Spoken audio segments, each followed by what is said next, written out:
The provider of breaking news. The people's side and the voice of truth, People will be given the right information to reflect on. which will enlighten and direct them in the right destination. From the newsroom, the town's headquarters, and stronghold, this is the Scene Blaze. The EU still must change its production and consumption habits in order to achieve climate neutrality by 2050, despite crucial emission reductions over the past few decades. Here is Salaria Humorito for the international news. As gases released into the atmosphere, our climate is changing.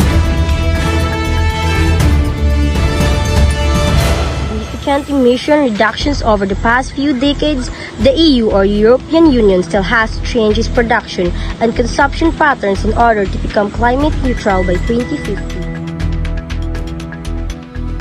Mostly to Europe's post-pandemic recovery, greenhouse gas emissions and energy use increased in 2021. The majority of EU member states have accomplished the EU's 2020 energy and climate goals successfully and are now focusing on achieving carbon neutrality while resolving the current energy supply issue. To attain climate neutrality over the long run, significant emission reduction must be sustained year after year.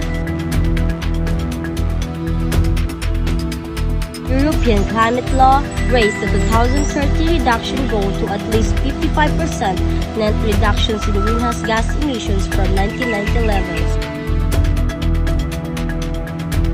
National climate change mitigation strategies, policies, and other supporting actions are also being developed for reducing greenhouse gas emissions in significant economic sectors, encouragement of the use of renewable energy sources and low-carbon fuels, upgrades to building energy efficiency, and many more. This is Rhea Humarito, your companion. For the local news, people gathered in Guadalupe in order to repent, pray, and sacrifice to the Lord. Here is Janeline Makiputin for the local news. Here in Guadalupe right now to talk about what's going on here. The people purpose here is to make a commitment to the Lord and start over, and ask forgiveness their sins and repents. As you can see, people come here to cross the 9 rivers. Every river they cross will be followed by a prayer.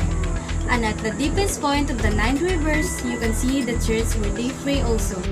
What did you feel during the sacrifice? I just feel the essence and the presence of the Lord. This is Janeline Makiputin, your companion.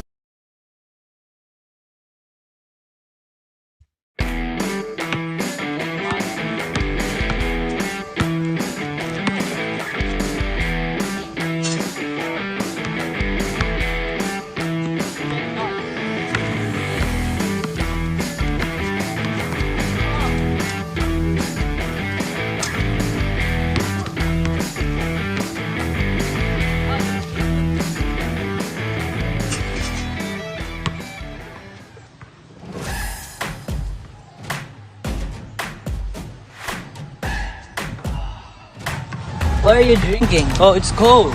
May I have some? Yes, sure.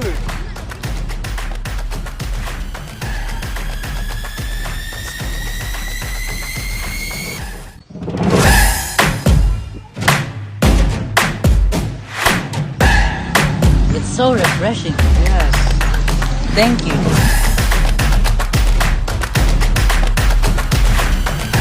So refreshing. Cool energy drink.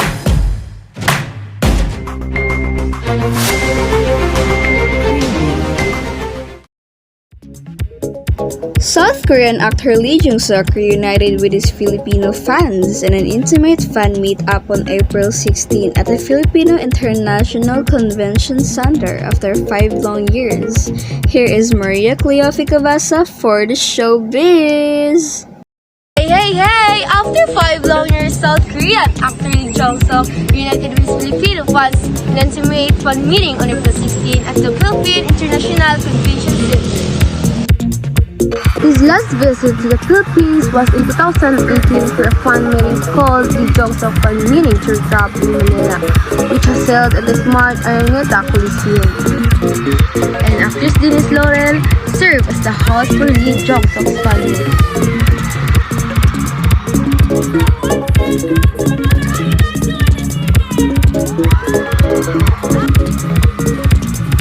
As soon as he arrived last April 15, Lee Jong-suk received a warm welcome from his fans, who had waited for him at the Ninoy Aquino International Airport. Take a look at what happened during Lee Jong-suk's intimate fan meeting in Manila on last April 16 in this gallery. Lee Jong-suk also played a game where he tried some Filipino dishes and compared what Korean food tastes like. And we call this 한식. 저희는 이거를 한식이라고 부릅니다.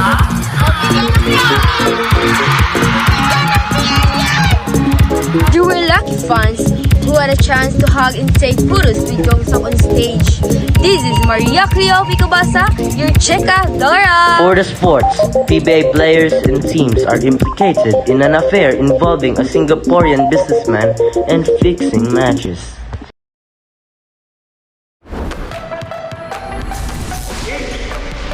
Level up na ang mga bida sa liga. Halika, sige na dali na. Napakaangas, napakatalas ang pinuhunang katas ng pangarap.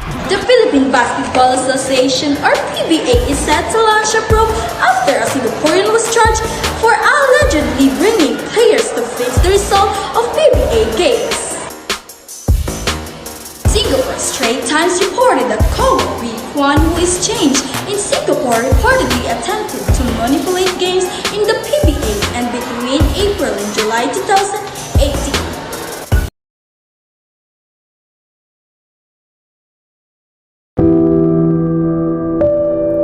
Nagbabadya sa hangin sa nasabing pang-aalipin.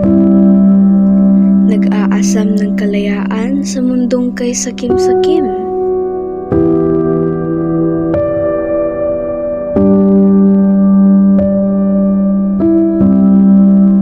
Hindi diskriminasyon o pang-aalipin ang magiging kasagutan.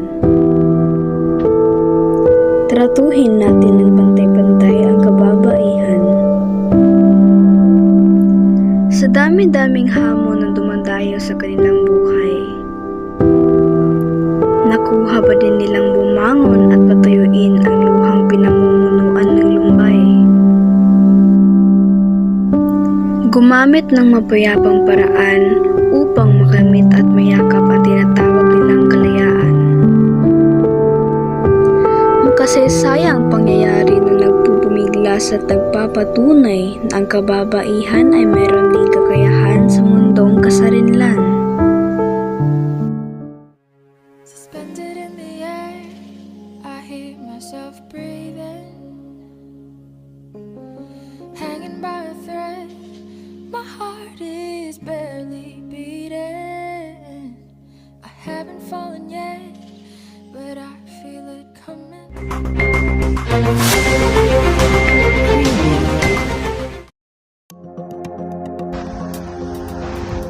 Orion has been recognizable since all times. This constellation is also known as the Hunter because of its connection to a Greek mythological figure.